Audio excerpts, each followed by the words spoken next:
Hello students, welcome to UP CSS. Tally series का ये lecture number 5 है। और पिछले लेक्चरों में हमने इतना तो समझ लिया कि रूल्स ऑफ अकाउंटिंग के रूल ये क्या होते हैं, और personal account, real account, nominal account क्या होता है, और डेबिट क्रेडिट क्या होता है, और क्वेश्चन कैसे होते हैं, और क्वेश्चन से डेबिट क्रेडिट कैसे निकालते हैं। ये सारी चीज़ें आपकी क्लियर हो चुकी होंगी। लेकिन यहाँ पर हमने आपको बताया था कि डेबिट क्रेडिट के अलावा भी हमें क्वेश्चनों से लेज़र, अंडर और वाउचर भी निकालना होता है। ये वाला आपका क्वेश्चन था पहला। राहुल ने 50,000 का एक कंप्यूटर खरीदा था। तो यहाँ पर आपका डेबिट क्या होगा? डेबिट आपका हो जाएगा कंप्यूटर, ये आपको पता होगा डेबिट कंप्यूटर कैसे होगा। और क्रेडिट क्या होगा? ये क्रेडिट आपका होगा कैश। और यहाँ पर हमें लेज़र भी बनाना होता है, लेज़र और अंडर और वाउचर। तो ये इतनी चीज़ें हमें हर क्वेश्चन से निकालनी होती हैं, और उसके बाद में हमें टैली पर एंट्री करनी होती है। तो डेबिट और क्रेडिट कैसे निकाला जाता है आपको पता चल चुका होगा। लेज़र, अंडर और वाउचर कैसे निकालते हैं ये समझते हैं। तो सबसे पहले हम देखते हैं कि लेज़र क्या होता है और ये कैसे बनाया जाता है, कैसे निकलता है। तो लेज़र यानी कि हम ये कह सकते हैं, लेज़र उसे बोलते हैं जिसका खाता खोलना होता है। अब खाता क्यों खोलना होता है, तो इसको आप इस तरह से समझ सकते हैं। मान लीजिए आप पहली बार बैंक गए, किसी भी बैंक में आप पहली बार गए यानी फर्स्ट टाइम गए हैं, तो वहाँ पर सबसे पहले क्या होगा? सबसे पहले आपका अकाउंट ओपन करवाया जाएगा। सबसे पहले क्या होगा? आपका अकाउंट ओपन होगा। और ओपन होने के बाद में आप जो भी ट्रांजैक्शन करेंगे, लेन देन करेंगे, पैसा जमा करेंगे। तो मान लीजिए 5,000 रुपये हम जमा कराए। फर्स्ट टाइम गए तो बैंक अकाउंट ओपन किया और 5,000 रुपये जमा किए, दो चीज़ें हुई। नेक्स्ट टाइम अगर आप बैंक जाएंगे, नेक्स्ट टाइम यानी दूसरी बार अगर आप बैंक जाएंगे पैसा जमा करने, तो क्या होगा? क्या आपका अकाउंट फिर से खोला जाएगा? नहीं, आप सिर्फ अगली बार जो भी पैसा जमा करने जाते हैं, जैसे 3,000 रुपये हमने अगली बार जमा कर दिए, तो आपकी सिर्फ एंट्री होगी, 3,000 रुपये आपने जमा किए, ना कि आपका अकाउंट हर बार खोला जाएगा। आपका अकाउंट सिर्फ और सिर्फ एक बार खोला जाएगा, और उसके बाद आप सिर्फ लेन देन करेंगे, ट्रांजेक्शन करेंगे। तो इस तरह से यहाँ पर ये जो आपका नाम है, जैसे यहाँ पर बैंक अकाउंट नेम राहुल है, मान लीजिए राहुल है, राहुल फर्स्ट टाइम गया था, तो राहुल नाम से एक अकाउंट यानी खाता खोल दिया गया, और उसको एक अकाउंट नंबर यानी खाता नंबर भी मिल चुका है। अब वो क्या करता है? जितनी बार भी जाता है वो सिर्फ ट्रांजेक्शन करता है, हर बार उसका खाता नहीं खोला जाएगा। तो ये जो खाता खोलना होता है इसी को बोलते हैं लेज़र अकाउंट। यानी फर्स्ट टाइम अगर आप जाएंगे तो आपका खाता खुलेगा, यानी कि लेज़र बनाया जाएगा। इसी तरह से बिजनेस में क्या होता है कि बिजनेस में जो भी है, जैसे कंप्यूटर है, कैश है, बैंक है, कोई संपत्ति है, कोई रेंट, सैलरी, खर्चा, इनकम, एक्सपेंसेस, जो भी चीज़ें होती हैं ये सब एक अकाउंट होती हैं। ये सब क्या होती हैं? एक अकाउंट होती हैं। और जब वो आपके बिजनेस में फर्स्ट टाइम आती हैं, जब आपके बिजनेस में वो फर्स्ट टाइम आती हैं, तो उनका भी हमें अकाउंट खोलना होता है, यानी कि खाता खोलना होता है, लेज़र बनाना होता है। तो यहाँ पर अब खाता खोलना किसका होता है? तो जो डेबिट या क्रेडिट में है वही हमारे अकाउंट है। कंप्यूटर क्या है? एक अकाउंट है। कैश क्या है? एक अकाउंट है। कंप्यूटर कौन सा अकाउंट है? कंप्यूटर आपका रियल अकाउंट है। कैश कौन सा अकाउंट है? कैश भी आपका रियल अकाउंट ही है। अब इनके खाते भी खोलने हैं, तो अगर आपको खाते खोलने हैं तो सिंपली आपको यहाँ पर लेज़र बना देना है। अब ध्यान ये रखना है कि कहीं कंप्यूटर का खाता पहले से तो नहीं खुला है। तो आपको पता होगा कंप्यूटर का खाता पहले से नहीं खुला है। क्यों नहीं खुला है? क्योंकि ये पहला क्वेश्चन है। तो अगर ये पहला क्वेश्चन है तो जाहिर सी बात है कि इससे पहले कंप्यूटर खरीदा ही नहीं गया होगा, इसलिए यहाँ पर कंप्यूटर का जो खाता है वो खोला जाएगा, यानी कि हम उसको लिख देंगे लेज़र अकाउंट। तो कंप्यूटर का यहाँ पर लेज़र बन जाएगा। सिंपल हमें लिखना ही है। और जब टैली में एंट्री करते हैं तो वहाँ पर भी हमें सिर्फ लिखना ही है। और यहाँ पर कैश, तो कैश का भी खाता खोला जाएगा, कैश का भी खाता खोला जाएगा। लेकिन यहाँ पर हम कैश का खाता नहीं खोलेंगे। इसलिए नहीं खोलेंगे क्योंकि जो टैली सॉफ्टवेयर आपका होता है, तो टैली सॉफ्टवेयर में कैश का जो अकाउंट होता है यानी खाता होता है, ये पहले से ही खुला होता है। अब ये कैश का खाता पहले से क्यों खुला होता है? क्योंकि जिन्होंने टैली सॉफ्टवेयर को बनाया है उन्हें पता है कि बिजनेस कैसा भी हो, कैश तो वहाँ पर होगा ही होगा। कैश जो है वो तो होगा ही होगा। अब आप कंप्यूटर खरीदें ना खरीदें, सैलरी दे ना दें, रेंट दे या ना दें, लेकिन कैश तो आपका होगा ही होगा। इसलिए जो कैश होता है यानी कैश अकाउंट, इसका लेज़र कंप्यूटर में पहले से ही बना होता है, यानी खाता पहले से ही खुला होता है। इसलिए हमें कैश का लेज़र नहीं बनाना होता। तो अब कैश का लेज़र नहीं बनाना है तो यानी कि हमें सिर्फ कंप्यूटर का ही यहाँ पर लेज़र बनाना है। तो लेज़र जो डेबिट और क्रेडिट में होता है उसी का बनता है। हो सकता है कि दोनों के लेज़र बने, कंप्यूटर का भी बने, कैश का भी बने, बट कैश का पहले से बना इसलिए नहीं बनाना है, और कंप्यूटर का नहीं बना था इसलिए बनाना है। अगर अगली बार कंप्यूटर फिर से खरीदा जाता है तो वहां पर हमारा कंप्यूटर का भी लेज़र नहीं बनाया जाएगा। चलिए आगे बढ़ते हैं। लेज़र पहले हम समझ लेते हैं, फिर उसके बाद अंडर पे पहुंचते हैं। उसके बाद राहुल ने यहाँ पर क्या किया? रेंट दिया है। तो यहाँ पर डेबिट क्या होगा? आपको पता होगा डेबिट क्या होगा? रेंट एक्सपेंसेस डेबिट हो जाएगा। ये आपका रेंट एक्सपेंसेस डेबिट हो। क्रेडिट क्या होगा? आपका क्रेडिट हो जाएगा आपका कैश। अब यहाँ पर लेज़र किसका बनेगा? तो लेज़र यहाँ पर बनेगा रेंट का लेज़र क्यों बनेगा? क्योंकि रेंट जो है ये पहली बार आया है। इस रेंट, देखिए लेज़र के लिए कोई रूल नहीं है, बस लेज़र के लिए यही रूल है कि जिसका नहीं बना है उसका लेज़र बना देना है। सिंपल, बस इतना ही रूल है, यही छोटा सा। जिसका लेज़र नहीं बना है उसका बनाना है। तो अब रेंट ये पहले से तो नहीं बना है, इसलिए यहाँ पर लेज़र हमने रेंट का बना दिया। अब अगर अगले महीने में हम अगली बार फिर से रेंट देंगे तो हमारी फिर से एंट्री आएगी, फिर से ये लिखा होगा कि राहुल ने 2000 रुपये रेंट दिया, तो वहाँ पर हम डेबिट क्रेडिट तो लिखेंगे लेकिन लेज़र नहीं बनाएंगे रेंट का, क्योंकि रेंट का लेज़र हम पहले ही बना चुके हैं यहाँ पर।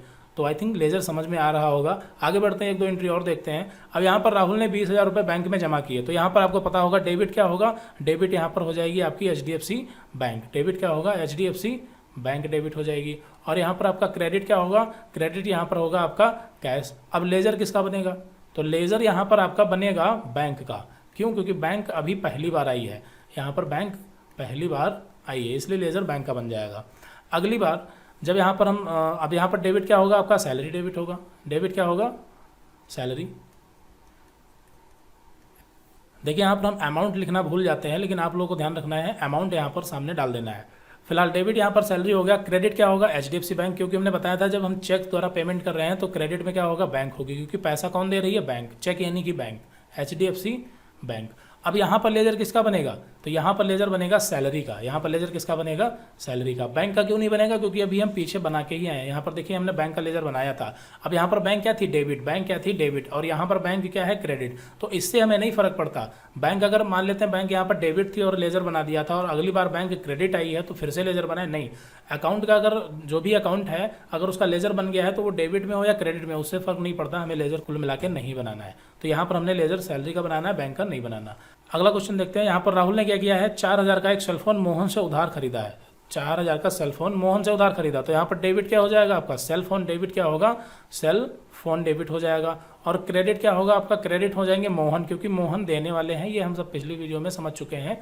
अब यहाँ पर लेज़र किसका बनेगा, तो यहाँ पर आपके लेज़र दोनों बनेंगे। क्यों, क्योंकि यहाँ पर सेलफोन जो है ये भी पहली बार आया है और जो मोहन है ये भी पहली बार ही आए हैं, इसलिए यहाँ पर दोनों के लेज़र बनेंगे, मोहन का भी बनेगा और सेलफोन का भी बनेगा। अगला क्वेश्चन, अगले क्वेश्चन में क्या है, राहुल ने 4000 रुपये बैंक से विड्रॉ किए। तो बैंक से विड्रॉ किए हैं ना, तो बैंक से अगर विड्रॉ किए हैं तो डेबिट क्या हो जाएगा आपका, डेबिट हो जाएगा कैश। डेबिट क्या होगा, कैश। और क्रेडिट क्या होगा, क्रेडिट यहाँ पर आपकी होगी बैंक, क्योंकि बैंक पैसा दे रही है। अगर हम बैंक से पैसा निकालेंगे और कैश आ रहा है तो यहाँ पर लेज़र किसका बनेगा, तो आप सोच रहे होंगे यहाँ पर देखिए लेज़र किसी का नहीं बनेगा। कैश का लेज़र तो कंप्यूटर में पहले से बना होता है और बैंक का लेज़र अभी अभी हम पीछे बना के आए, इसलिए यहाँ पर लेज़र नहीं बनेगा।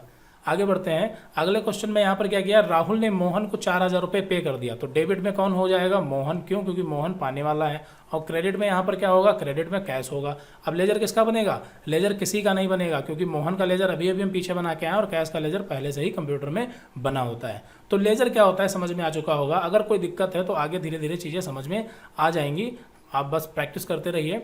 अब बात करते हैं अंडर की, कि अंडर कैसे निकालते हैं। अंडर होता क्या है पहले समझते हैं, फिर निकालते कैसे हैं ये समझते हैं। तो अंडर क्या होता है पहले आपको हम ये समझाते हैं।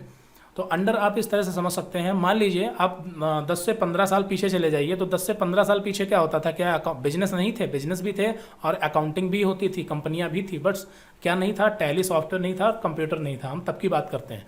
तो तब अकाउंटिंग कैसे होती थी, तब अकाउंटिंग इस तरह से होती थी। अकाउंटेंट क्या करता था, यानी अकाउंटेंट कोई कंपनी है, उस कंपनी का जो अकाउंटेंट है वो क्या करता था, अकाउंटिंग करने के लिए अलग अलग रजिस्टर बनाता था। कैसे, हम एग्जाम्पल के लिए मान लेते हैं, समझाने के लिए वो रजिस्टर बनाता था कि या नहीं बनाता था, उससे हमें नहीं मतलब है, हम बस आपको समझाने के लिए यहाँ पर एग्जाम्पल ले रहे हैं।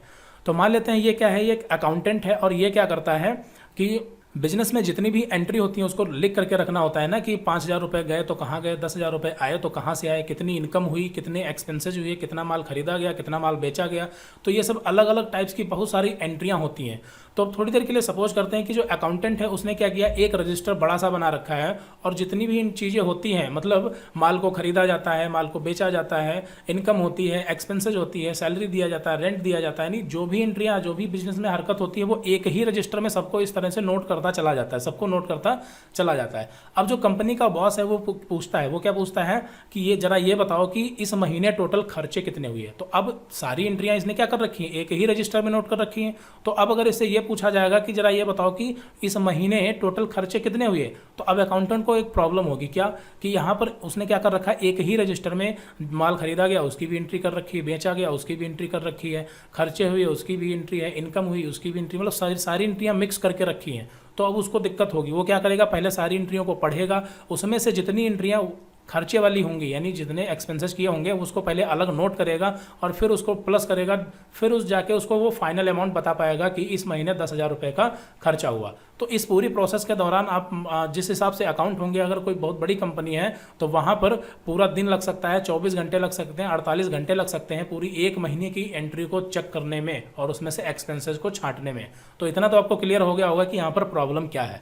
अब इसको हम थोड़ा और आसान करते हैं। इस प्रॉब्लम को आसान कैसे करते हैं, देखिए इतना हम पहले डिलीट कर दें। इस प्रॉब्लम को हम कुछ थोड़ा सा आसान कर सकते हैं। कैसे, हम क्या करते हैं कि अलग अलग काम के लिए अलग अलग रजिस्टर बनाते हैं। हमने यहाँ पर एक ये रजिस्टर बना लिया और इस रजिस्टर का हमने यहाँ पर नाम दे दिया एक्सपेंसेस, एक्सपेंसेस यानी कि खर्चे। और एक और रजिस्टर बना लिया यहाँ पर हमने, और एक ये रजिस्टर बनाया हमने इनकम के लिए। इनकम यानी कि इनकम को टैली में रेवेन्यू बोला जाता है, रेवेन्यू या फिर इनकम भी मतलब कह सकते हो आप।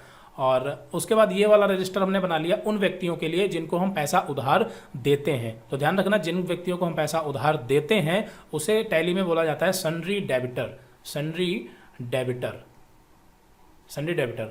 और यहाँ पर जगह कम पड़ रही है, इसको थोड़ा ऊपर बढ़ाते हैं।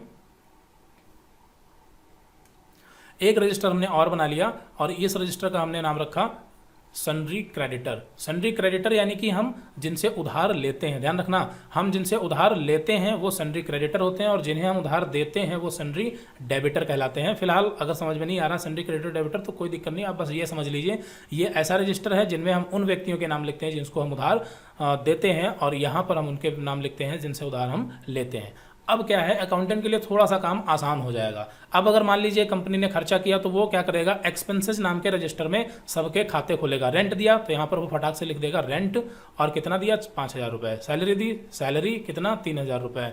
और इसी तरह से इलेक्ट्रिसिटी बिल यानी बिजली का बिल दिया कितना 1,000 रुपये। तो यहाँ पर इस तरह से वो नोट करता जाएगा। जब भी इनकम होगी तो इनकम को वो रेवेन्यू नाम के रजिस्टर में नोट करेगा, और जब भी किसी को वो माल उधार बेचेगा, राहुल को दिया, श्याम को दिया, सुरेश को दिया, माल उधार बेचा तो उसने क्या किया, यहाँ पर नोट कर दिया। और जब वो माल उधार खरीदेगा यानी उधार लेगा तो उनके यहाँ पर नाम नोट करेगा। अब अगर कंपनी के बॉस ने पूछा कि जरा ये बताओ कि इस महीने हमने कितने व्यक्तियों को टोटल उधार माल बेचा है, तो वो क्या करेगा, सिर्फ इस रजिस्टर को जाएगा और यहाँ पर जितने अमाउंट दिए हैं उनको फटाक से कैलकुलेट करेगा। तो अब उसको इस रजिस्टर से, इस रजिस्टर से और इस रजिस्टर से मतलब नहीं है। क्यों? क्योंकि उससे पूछा गया है ये कि कितने व्यक्तियों को माल उधार हमने बेचा है, यानी कितने व्यक्तियों से पैसा हमें लेना है। अगर उसने ये पूछा कि जरा खर्चे बताओ इस महीने कितने हुए, तो वो फटाक से एक्सपेंसेस नाम के रजिस्टर पे जाएगा और यहाँ पर वो कैलकुलेट कर लेगा। मतलब अब इन रजिस्टरों से हमें मतलब नहीं है। तो ये थोड़ा सा काम आसान हो गया ना। तो ये आसान कैसे हुआ, हमने क्या किया, अलग अलग काम के लिए अलग अलग रजिस्टर बना दिए। तो अब यहाँ पर आप इसको अब टैली से कम समझते हैं, टैली के माध्यम से समझते हैं कि एक्चुअली क्या हुआ। तो टैली में जब टैली सॉफ्टवेयर आया तो टैली सॉफ्टवेयर में क्या हुआ, यहाँ पर ये जो राहुल, यहाँ पर जो हमने रेंट दिया था ना, ये रेंट क्या था, खर्चा था। सैलरी हमने यहाँ पर दी, सैलरी क्या है, खर्चा है। यहाँ पर हमने बिजली का बिल दिया, ये क्या है, इलेक्ट्रिसिटी बिल, ये भी एक खर्चा है। तो अब टैली में जब टैली सॉफ्टवेयर आया तो उसने क्या किया, इनका नाम दे दिया लेजर, लेजर बनाना है। यानी कि अगर रेंट दिया तो रेंट ये क्या है, लेजर है। सैलरी दी तो सैलरी क्या है, ये लेजर कहलाता है। इलेक्ट्रिसिटी बिल, बिजली का बिल दिया तो ये क्या कहलाता है, लेजर। तो ये तीनों चीज़ें क्या हो गई, लेजर। अब जब ये लेज़र हम बनाते हैं टैली में तो हमें ये बताना होता है कि ये जो तुमने टैली में लेज़र बनाए हैं ये किससे बिलोंग करते हैं, कौन से रजिस्टर से बिलोंग करते हैं। ये जो तुमने यहाँ पर रेंट का टैली में लेज़र बनाया है, ये रेंट क्या है। अब कंप्यूटर को तो नहीं पता कि ये जो रेंट है ये क्या है, खर्चा है, इनकम है, एक्सपेंसेस, उसे नहीं पता ना। तो उसे हमें रजिस्टर के जरिए बताना होता है। हम क्या करते हैं, जब भी किसी का लेजर बनाते हैं तो उसको हम किसी ना किसी रजिस्टर में लिखते हैं, यानी किसी ना किसी रजिस्टर में लिखते हैं, यानी कि हम इसको अंडर कह सकते हैं। तो ये जो रजिस्टर है ना, यही ग्रुप है तुम्हारे। ये क्या है, ग्रुप है, 1 2 3 और ये 4, और इस तरह से कई सारे रजिस्टर हो सकते हैं, 5 6 7। तो ये आपके क्या होते हैं, ये आपके होते हैं ग्रुप, ग्रुप यानी कि अंडर। तो जब भी हम लेजर बनाते हैं, यहाँ पर आप देखेंगे क्वेश्चन, पहला क्वेश्चन, तो यहाँ पर लेजर हमने बनाया था किसका, कंप्यूटर का लेजर बनाया था। तो कंप्यूटर का जो लेजर था ये किसके अंडर जाएगा, तो जो है कंप्यूटर, पहले हमें समझना पड़ेगा कंप्यूटर है क्या। तो अगर हम कंप्यूटर खरीद रहे हैं तो ये क्या है, संपत्ति है। क्या है ये, असेट्स यानी कि संपत्ति। तो यहाँ पर हमने क्या कर रखा है, एक असेट्स नाम का भी रजिस्टर बना रखा है। ये क्या है, असेट्स नाम का रजिस्टर है। तो जितनी भी संपत्तियां हम खरीदते हैं वो इस रजिस्टर में नोट कर देते हैं। तो टैली में क्या है, वही चीज़ अंडर है। तो हम कंप्यूटर का जब लेजर बनाएंगे तो इसको हम असेट्स नाम के रजिस्टर के अंदर रख देंगे। इस तरह से होता है। अंडर किसके जाएगा, असेट्स के। तो फिलहाल हम ये एग्जांपल के लिए ले रहे हैं, असेट्स एक्चुअली नहीं है, इसका रियल नाम और है, अभी हम देखते हैं थोड़ी देर में। तो इतना तो क्लियर हो चुका होगा कि ये रजिस्टर क्या है। तो ये रजिस्टर ही आपका अंडर का काम करते हैं।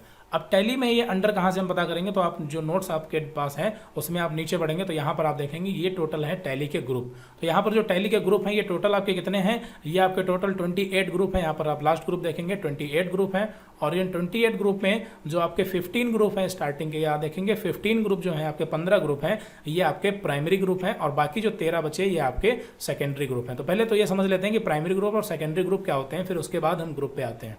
तो प्राइमरी ग्रुप और सेकेंडरी ग्रुप ये होते हैं, जैसे यहाँ पर ये क्या था, जिन व्यक्तियों को हम माल उधार देते थे उनके नाम यहाँ पर हम इस रजिस्टर में नोट करते थे। तो ये आपका कौन सा रजिस्टर मान लेते हैं, ये आपका मान लेते हैं प्राइमरी रजिस्टर, यानी प्राइमरी मेन रजिस्टर।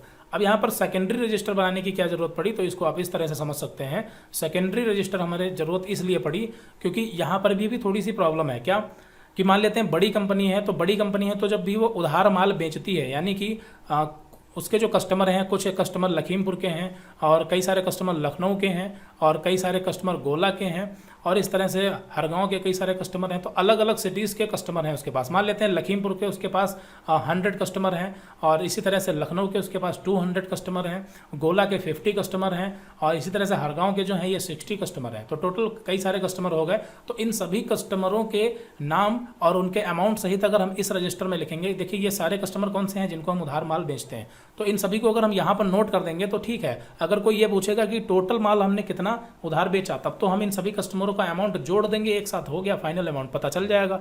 लेकिन अगर कंपनी के बॉस ने ये पूछा कि जरा ये बताओ कि लखीमपुर के ऐसे कितने कस्टमर हैं, लखीमपुर के जितने 100 कस्टमर हैं, मतलब ये 100 कस्टमर, इनका टोटल अमाउंट क्या होगा, मतलब कितना हमने उधार इन लोगों को बेचा है।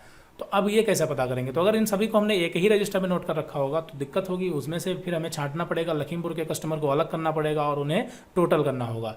अब यहाँ पर हम क्या कर सकते हैं कि इस रजिस्टर के हम इतने ही सब रजिस्टर बना देने कि इसके हमने सब पार्ट कर दिए। तो रजिस्टर वैसे काफ़ी मोटा होता है, तो हमने क्या किया, स्टार्टिंग के जो लगभग मान लेते हैं कि 100 पेजेस, रजिस्टर के स्टार्टिंग के जो 100 पेजेस हैं वो हमने क्या किया, लखीमपुर वाले कस्टमर के लिए रख दिया, सेपरेट कर दिया।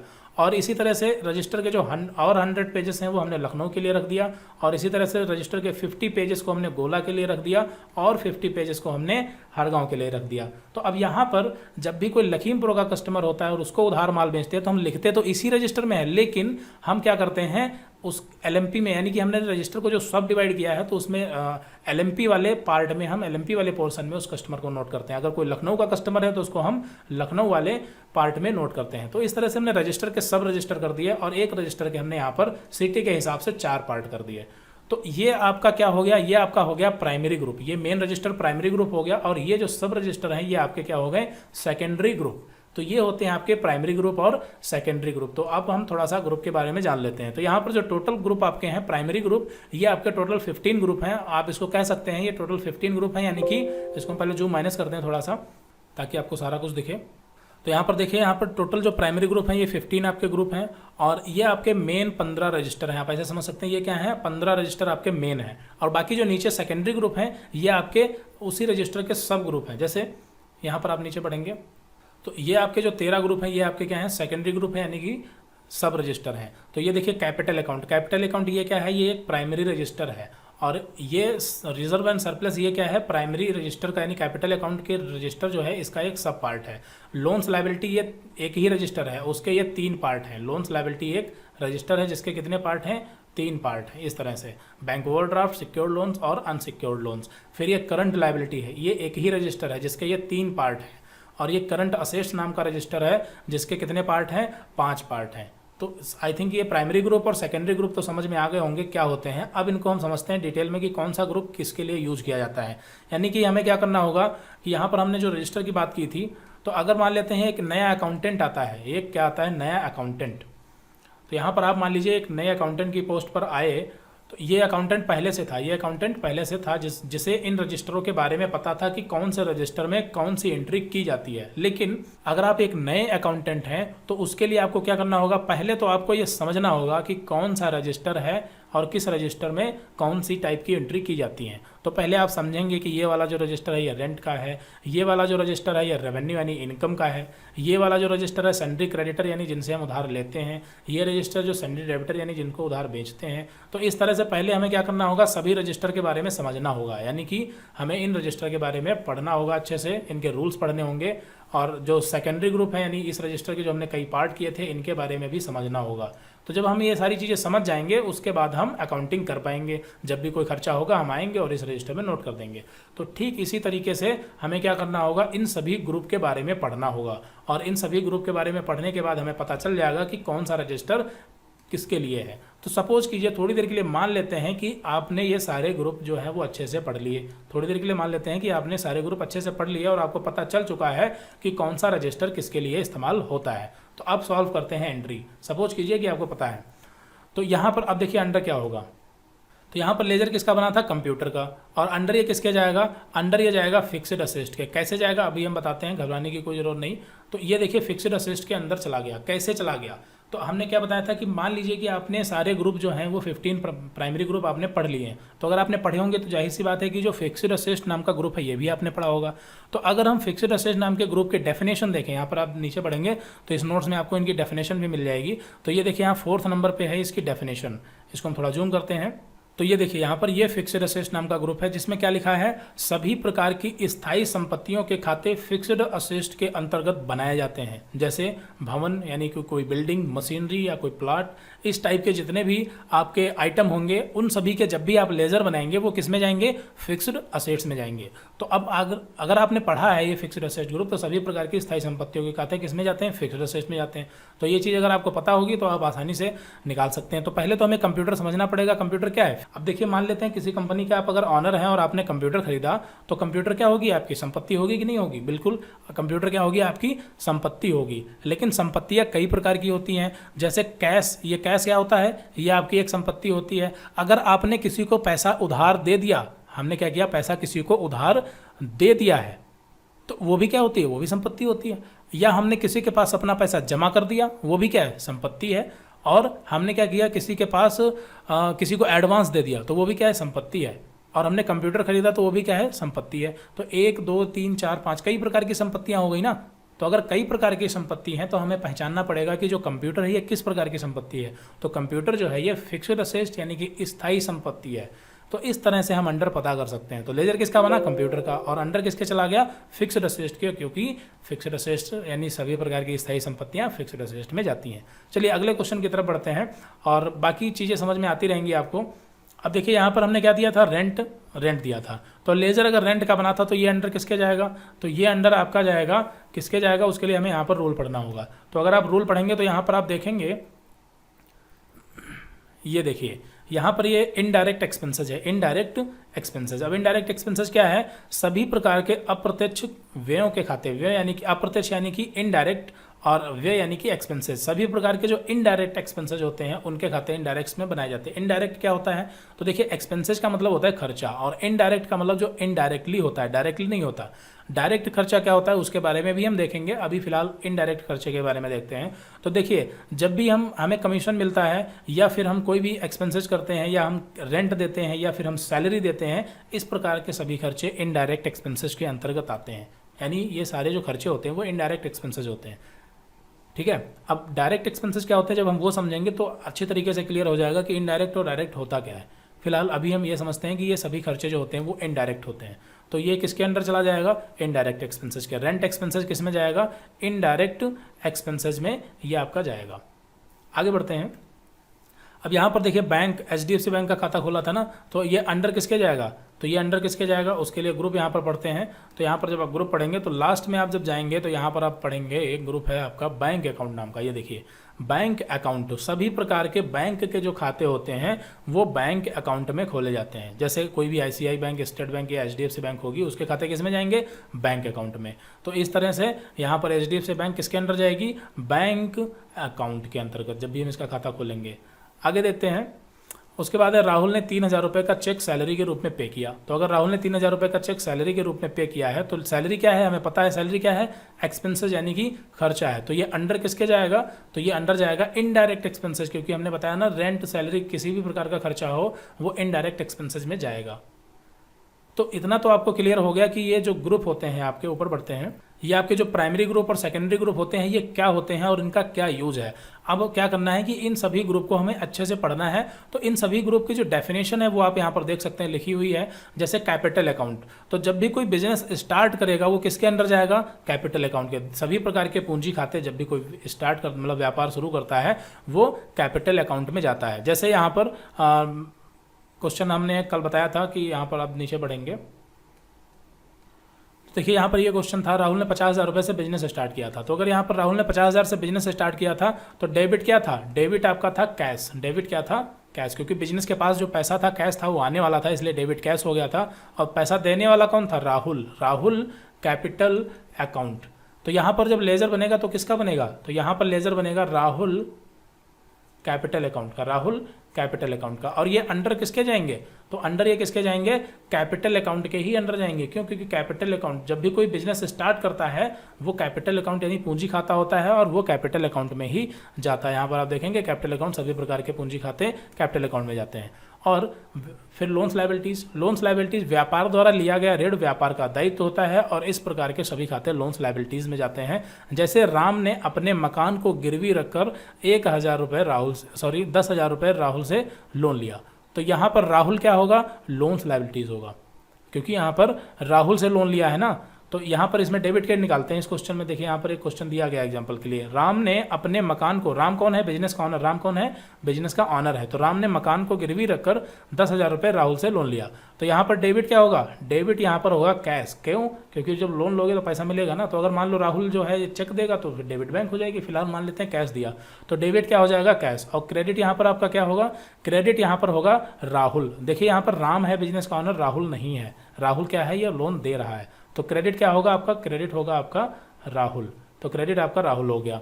और यहाँ पर अब यहाँ पर लेजर बनेगा, तो लेजर किसका बनेगा, तो लेजर यहाँ पर आपका बनेगा राहुल का। लेजर किसका बनेगा, राहुल का, क्योंकि कैश का पहले से बना होता है। और ये अंडर किसके जाएगा, तो ध्यान रखना ये अंडर किसके जाएगा, यह आपका अंडर जाएगा लोन्स लायबिलिटीज के। किसके अंडर जाएगा, लोन्स लायबिलिटीज, क्योंकि ये क्या है, जब भी कोई लोन लेता है, यहाँ पर बताया गया ना, जब भी कोई व्यापार के लिए लोन लेता है वो लोन्स लायबिलिटीज में जाता है। तो इस तरह से यहाँ पर ये लोन्स लायबिलिटीज में चला जाएगा। अब लोन्स लायबिलिटीज में ये जाएगा कि नहीं जाएगा, देखिए यहाँ पर एक थ्योरी और भी है। हमने क्या बताया कि कोई जरूरी नहीं कि प्राइमरी ग्रुप में जाए, अब इसके सेकेंडरी ग्रुप भी हैं। नीचे बढ़ेंगे आप तो लोन्स लायबिलिटीज के सेकेंडरी ग्रुप देखेंगे। यहाँ पर ये ऊपर बढ़ते हैं, ये देखिए, तो यहाँ पर देखिए ये लोन्स लायबिलिटीज और लोन्स लायबिलिटीज। तो लोन्स लायबिलिटीज यानी कि जब भी हम लोन लेते हैं वो लोन्स लायबिलिटीज में जो आता है, लेकिन लोन्स लायबिलिटीज के भी सेकेंडरी ग्रुप हैं। देखिए बैंक ओवरड्राफ्ट, सिक्योर्ड लोन्स और अनसिक्योर्ड लोन्स। तो पहले हमें इन तीनों के बारे में पढ़ना पड़ेगा। तो बैंक ओवरड्राफ्ट क्या होता है, पहले इसको समझते हैं। बैंक ओवरड्राफ्ट, इसकी जो डेफिनेशन है वो भी आपको मिल जाएगी नोट्स में, नीचे पढ़ेंगे। फिलहाल हम आपको बताते हैं बैंक ओवरड्राफ्ट क्या होता है। जब भी हम बैंक से लोन लेते हैं वो बैंक ओवरड्राफ्ट कहलाता है, ध्यान रखना। तो वो बैंक ओवरड्राफ्ट के अंदर जाएगा। लेकिन हमने यहाँ पर बैंक से लोन तो लिया नहीं था, हमने क्या किया था, राहुल से मकान गिरवी रख करके लोन लिया था। तो अब इसके लिए सिक्योर्ड लोन्स और अनसिक्योर्ड लोन्स हैं। तो सिक्योर्ड लोन्स कौन से होते हैं, तो सिक्योर्ड लोन्स नाम से ही पता चल रहा है जो जिसमें हम सिक्योरिटी जमा करते हैं। तो यहाँ पर जब हमने लोन लिया था तो हमने राहुल के पास अपना जो बिल्डिंग थी, मकान था, वो हमने गिरवी रखा था। तो ये क्या हो गया, सिक्योर्ड लोन। तो ये आपका क्या हो गया, सिक्योर्ड लोन्स। और अनसिक्योर्ड लोन्स कौन से होते हैं, अनसिक्योर्ड लोन्स वो होते हैं जहां पर हमें मतलब कोई सिक्योरिटी जमा नहीं करनी होती है। जैसे मान लेते हैं अगर यहाँ पर राम ने राहुल से 10,000 का लोन ले लिया होता लेकिन गिरवी यानी कि सिक्योरिटी के रूप में कुछ नहीं रखता, तो वो अनसिक्योर्ड लोन्स में जाता। तो इसलिए यहाँ पर क्या है, यहाँ पर ये जो अंडर जाएगा तो ये राहुल जो है ये लोन्स लायबिलिटीज में ना जा करके बल्कि किस में जाएगा, सिक्योर्ड लोन्स में जाएगा। आपको पता चल गया होगा ये किस में जाएगा, अंडर किसके जाएगा, सिक्योर्ड लोन्स के। अगर हम चाहें तो लोन्स लायबिलिटीज में भी कर सकते हैं। ये वही वाली बात हो गई कि अगर हमने एक रजिस्टर के सब रजिस्टर बना रखे हैं तो अगर हम चाहें तो सब रजिस्टर में एंट्री करें या फिर हम डायरेक्ट मेन रजिस्टर में भी कर सकते हैं। इसको कैसे समझ सकते हैं, जैसे मान लीजिए ये जिन व्यक्तियों को हम उधार माल बेचते हैं उनके लिए रजिस्टर है और ये हमने LMP के लिए रजिस्टर बना रखा है, ये गोला के लिए बना रखा है और ये लखनऊ के लिए बना रखा है, मतलब अलग अलग कस्टमर के सिटी के वाइज। तो अब मान लीजिए कि हमारे पास सिर्फ 2 या 3 कस्टमर हैं, ज़्यादा नहीं है, हमारे पास क्या है 2 से 3 कस्टमर ही हैं। तो हमें ये बनाने की ज़रूरत ही नहीं, हम दोनों 2 या 3 कस्टमरों को हम एक ही रजिस्टर में नोट कर सकते हैं। और अगर हमें कोई पूछेगा जरा लखीमपुर के कस्टमर की टोटल अमाउंट बताओ, जो 2 ही 3 कस्टमर है तो उसमें हमें ढूंढने में दिक्कत ही नहीं होगी। हम मान लेते हैं कि 3 कस्टमर हैं इस रजिस्टर में नोट, तो 3 में से 2 लखीमपुर के हैं तो 2 को जोड़ के बता देंगे। तो ये जब ग्रुप यानी कि जब हमारे पास काम कम होता है तो हम रजिस्टर भी उस हिसाब से कम बना सकते हैं। अभी इसको आप समझ चुके होंगे, या नहीं समझे हैं तो कमेंट कर सकते हैं, हम अगले वीडियो में समझाने की कोशिश करेंगे। तो फिलहाल ये किसके अंदर जाएगा, सिक्योर लोन्स में। अगर आप लोन्स लाइबिलिटीज़ में भी कर देते हैं तब भी गलत नहीं होगा, मतलब टैली में एंट्री आपकी गलत नहीं होगी। लेकिन अगर आप मान लेते हैं इसी टाइप से कई सारे लोन लेते हैं, 10 से 15, 20, 50 लोन लेते हैं, और उन सभी को अगर आप लोन्स लाइबिलिटीज़ में करेंगे तो फिर कन्फ्यूजन हो जाएगी कि हमने लोन तो 50 लिए हैं, लेकिन 50 लोन में से कुछ बैंक ओवरड्राफ्ट किया है, कुछ सिक्योर लोन्स भी हैं, कुछ अनसिक्योर लोन्स भी हैं। तो अगर आपने लोन्स लाइबिलिटीज़ का डायरेक्ट यूज़ किया होगा तो दिक्कत होगी, और अलग अलग काम के लिए अलग अलग ग्रुप यूज़ किए होंगे तो उसमें आसानी होती है। तो इतना क्लियर हो गया होगा। वीडियो ये काफ़ी हमें लगता है बड़ा हो रहा है, लंबा हो रहा है, लेकिन थोड़ा और देख लेते हैं। बाकी की जो चीज़ें हैं वो हम आगे अगली वीडियो में देखेंगे। तो लोन्स लाइबिलिटीज़ क्लियर हो गया। तीसरे नंबर पे है करंट लाइबिलिटीज़। तो करंट लाइबिलिटीज़ में यहाँ पर क्या है, चालू दायित्व। देखिए वीडियो काफ़ी बड़ा हो रहा है, लेकिन ये जो चीज़ें हैं ये बेसिक हैं। अगर आपको ये अच्छे से समझ में आ गई तो उसके बाद आपको कोई प्रॉब्लम नहीं होने वाली, क्योंकि यही जो आपके टोटल नोट्स हैं 14 पेज के। तो अगर ये 14 पेज के नोट्स जो हैं आपको अच्छे से समझ में आ गए, देखिए यहाँ पर चीज़ों को रटना नहीं है। अगर ये सारे नोट्स आपको एक बार समझ में आ गए तो उसके बाद आपको कोई दिक्कत होने वाली नहीं है। और प्रैक्टिकल की रही बात, तो जब हम थ्योरी को अच्छे से समझ लेंगे तो टैली में प्रैक्टिकल करने में कोई दिक्कत नहीं आने वाली। प्रैक्टिकल तो काफ़ी आसान होता है अगर थ्योरी अच्छे से आपको समझ में आ गई है तो। यहाँ पर करंट लायबिलिटी यानी कि चालू दायित्व। चालू दायित्व क्या होते हैं, तो जैसे यहाँ पर राम ने क्या किया, राहुल से 5,000 रुपये का एक कंप्यूटर उधार खरीदा है, तो ये उधार हुआ ना। तो अगर यहाँ पर राम क्या है, यहाँ पर राम क्या है, बिजनेस का ऑनर है, तो इसको डेबिट के सॉल्व करते हैं। डेबिट यहाँ पर क्या हो जाएगा, डेबिट होगा कंप्यूटर, क्योंकि कंप्यूटर खरीदा तो कंप्यूटर डेबिट हो जाएगा। क्रेडिट क्या हो जाएगा, क्रेडिट यहाँ पर क्या हो जाएगा, राहुल, क्योंकि राहुल क्या है, देने वाला है। और लेजर किसका बनेगा, तो लेजर यहाँ पर दोनों के बनेंगे। अब कंप्यूटर का लेजर हमने बनाया था, लेकिन वो तो वहाँ पर हमने बनाया था, वो अलग चीज़ है, ये अलग चीज़ है समझ। तो यहाँ पर लेजर किसका बनेगा, कंप्यूटर का और राहुल का, मतलब दोनों के लेजर बनेंगे। ध्यान रखना किसके, दोनों के। अंडर किसके जाएगा, तो ये अंडर जो कंप्यूटर है ये आपका किसके अंडर जाएगा, तो जो कंप्यूटर है ये आपका जाएगा फिक्स्ड असेट में। क्यों, क्योंकि अभी हमने बताया था कंप्यूटर स्थायी संपत्ति फिक्स्ड असेट में जाएगा। अच्छा, अब यहाँ पर ये जो राहुल है ये किसके अंदर जाएगा, तो जो राहुल है ये हम कर क्या रहे हैं, राहुल से हम क्या कर रहे हैं, उधार ले रहे हैं। तो अगर हम राहुल से उधार ले रहे हैं तो वो किस में जाएगा, करंट लायबिलिटीज में, क्योंकि ये चालू दायित्व है। चालू दायित्व है मतलब राहुल से अगर मान लेते हैं कि आज हमने पैसे उधार लिए या कंप्यूटर उधार लिया है, तो उसको हमको 2-4 दिन में, 10 दिन में या 15 दिन में उसे पैसे वापस चुका देने हैं। तो ये क्या है, करंट लायबिलिटी। लायबिलिटी तो है ही है। लायबिलिटी क्या होता है, देखिए बिजनेस में मुख्य रूप से 2 चीज़ें होती हैं, एक तो होता है असेट्स और दूसरा होता है लायबिलिटीज। लायबिलिटीज यानी कि दायित्व। दायित्व यानी कि जो हमारा नहीं होता, मतलब दायित्व तो हमारा होता है, लेकिन अगर हमने 50,000 रुपये किसी से उधार लिए तो वो हमारी एक लायबिलिटीज बन जाती है, दायित्व बन जाता है कि उसको हम पैसा चुकाएं। तो अगर किसी दूसरे का पैसा, किसी दूसरे का सामान अगर हमारे पास है तो वो हमें चुकाना है, और वो हमारी क्या होती है, लायबिलिटीज। और असेट्स क्या होती है, संपत्ति। संपत्ति यानी कि जो हमारी है, किसी भी रूप में हो, कंप्यूटर के रूप में हो, कैश के रूप में हो, प्लाट के रूप में हो, बिल्डिंग के रूप में हो, वो हमारी क्या होती है, असेट्स यानी कि संपत्ति होती है। तो बिजनेस में मुख्य रूप से 2 ही चीज़ें होती हैं, एक तो असेट्स और दूसरा लायबिलिटीज। इसके अलावा आपका होता है नॉमिनल अकाउंट। नॉमिनल अकाउंट में आपके खर्चे, इनकम, एक्सपेंसेस, प्रॉफिट लॉस, ये सब चीज़ें आती हैं। तो ये तो आपका होता है टेम्परेरी बेस पे, ये फाइनल कट पिट के आपका असेट्स या फिर लायबिलिटीज बन जाता है। तो ये मेन मुख्य रूप से 2 ही चीज़ें होती हैं। तो असेट्स और लायबिलिटीज आपको अच्छे से समझ में आना चाहिए। असेट्स यानी संपत्ति जो हमारी है किसी भी रूप में हो, और लायबिलिटीज़, जो लायबिलिटीज़ यानी दायित्व तो हमारा है लेकिन जो संपत्ति है वो किसी दूसरे की है। यानी कि मान लेते हैं यहाँ पर लायबिलिटीज़ में क्या हुआ कि राहुल है, राहुल एक व्यक्ति है और राम ये बिजनेस का ऑनर है। राम क्या है, ये बिजनेस का ऑनर है। तो राहुल ने राम को 50,000 रुपये इसके पास रख दिए, जमा कर दिए। तो ये जो 50,000 रुपये राम के पास है ना, यहाँ पर इस तरह समझते हैं, यहाँ पर ये राम है आपका और ये आपका राहुल है। तो ये जो राम है ये क्या है, बिजनेस का ऑनर है, और ये राहुल जो है ये क्या है, कस्टमर है या कोई भी फ्रेंड हो, कुछ भी हो सकता है। तो इसने क्या किया, राहुल ने राम के पास 50,000 रुपये जमा कर दिए। तो ये जो 50,000 रुपये जमा किए हैं मतलब इसके पास रखने के लिए दिए हैं। तो ये राम के 50,000 रुपये अभी किसके पास है, राम के पास। लेकिन ये क्या है, 50,000 रुपये इसकी लायबिलिटी है, क्योंकि जब भी ये राहुल मांगेगा इसको वापस चुकाना होगा। तो ये 50,000 रुपये राम की क्या है, लायबिलिटी है। और अगर राम के पास 10,000 रुपये ऑलरेडी उसके पास रखे हैं तो वो उसकी क्या है, संपत्ति है। वो क्या है, संपत्ति है। तो यही होता है असेट्स और लायबिलिटीज़। बाकी जैसे जैसे हम आगे बढ़ेंगे चीज़ें और बेहतर तरीके से क्लियर होंगी। तो फिलहाल यहाँ पर हम बात कर रहे थे कि राहुल किसके अंडर जाएगा। तो राहुल यहाँ पर किसके अंडर जाएगा, ये जाएगा करंट लायबिलिटीज़ में। लेकिन अगर हम नीचे बढ़ें तो यहाँ पर आप देखेंगे करंट लायबिलिटीज़ के भी सेकेंडरी ग्रुप हैं, क्योंकि हमें सेकेंडरी ग्रुप का भी ध्यान रखना है। तो यहाँ पर आप देखेंगे करंट लायबिलिटीज़, ये देखिए यहाँ पर ये 3 करंट लायबिलिटीज़ हैं आपके, और एक तो आपका ड्यूटीज एंड टैक्स, और एक आपका हो गया प्रोविज़न, और एक आपका हो गया सन्ड्री क्रेडिटर। ये आपके 3 सेकेंडरी ग्रुप हैं करंट लायबिलिटीज़ के ही। तो यहाँ पर देखिए ड्यूटी एंड टैक्स क्या है, ड्यूटी एंड टैक्स भी लायबिलिटी ही होता है। ड्यूटी एंड टैक्स क्या होता है, इसके बारे में हम टैक्स के बारे में पढ़ेंगे, जब जीएसटी पढ़ेंगे तब ये आपका यूज़ होगा, अभी इसका यूज़ नहीं है। और जो प्रोविज़न है इसको भी हम बाद में ही देखेंगे, क्योंकि आगे अभी अगर हम समझाने की कोशिश करेंगे तो हो सकता है समझ में ना आए। अभी हम समझते हैं सिर्फ सन्ड्री क्रेडिटर को। तो सन्ड्री क्रेडिटर ये किसका है, ये करंट लायबिलिटीज़ का ही एक सेकेंडरी ग्रुप है, सन्ड्री क्रेडिटर। तो यहाँ पर जो सन्ड्री क्रेडिटर है ना, ये राहुल सन्ड्री क्रेडिटर में ही जाएगा, क्योंकि सन्ड्री क्रेडिटर की डेफिनेशन कहती है कि जिन व्यक्तियों से हम उधार लेते हैं उन्हें हम सन्ड्री क्रेडिटर में ही रखेंगे। तो जब भी हम किसी से उधार लेंगे, ध्यान रखना, जब भी हम किसी से उधार लेंगे वो किस में जाता है, सन्ड्री क्रेडिटर में। और सन्ड्री क्रेडिटर ये है किसका ग्रुप, करंट लायबिलिटीज़ का, यानी सन्ड्री क्रेडिटर कुल मिला के लायबिलिटी ही है। तो यहाँ पर राहुल किसके अंदर चला जाएगा, सन्ड्री क्रेडिटर में। हम चाहें तो करंट लायबिलिटीज़ में भी कर सकते हैं, किसमें, करंट लायबिलिटीज़ में भी डायरेक्ट राहुल को कर सकते हैं। लेकिन यहाँ पर दिक्कत होगी, दिक्कत वही वाली हो जाएगी कि जब हमने एक रजिस्टर के सब रजिस्टर बना रखे हैं तो फिर हम मेन रजिस्टर में काम क्यों करें, हम सब रजिस्टर में करें। तो यहाँ पर आपका ये करंट लायबिलिटी समझ में आ चुका होगा कि राम ने अगर राहुल को 5,000 रुपये 5,000 का कंप्यूटर उधार खरीदा है तो यहाँ पर debit credit ledger under voucher कैसे बनेगा। तो वीडियो काफ़ी बड़ा हो रहा है, इसलिए इस वीडियो में इतना ही रखते हैं, और अगली वीडियो में हम आगे के जो ग्रुप हैं इनको भी हम अच्छे से समझेंगे। फिलहाल आप तब तक अपने आप से ट्राई कर सकते हैं, जो हमने पिछले वीडियोस में एक्सरसाइज हमने आपको दी थी, जहां पर हमने कुछ एग्जांपल के लिए क्वेश्चन दिए थे, उसमें हमने डेबिट और क्रेडिट निकालना बताया था, ये वाले जो क्वेश्चन आपके थे। तो इसमें हमने डेबिट क्रेडिट निकालना तो आपको बताया ही था। अब आप खुद से ट्राई कर सकते हैं अपने आप कि इसमें लेज़र कौन सा बनेगा और अंडर क्या होगा। अगर गलत करते हैं तो कोई दिक्कत नहीं है, लेकिन आपको कोशिश करनी है।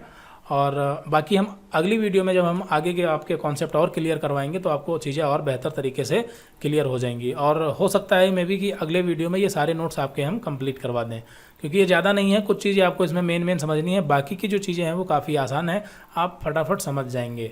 तो अगली वीडियो को जरूर देखें, क्योंकि अगला वीडियो काफ़ी इंपॉर्टेंट होने वाला है, क्योंकि उस वीडियो में हम आगे के जो कॉन्सेप्ट हैं ये क्लियर करेंगे।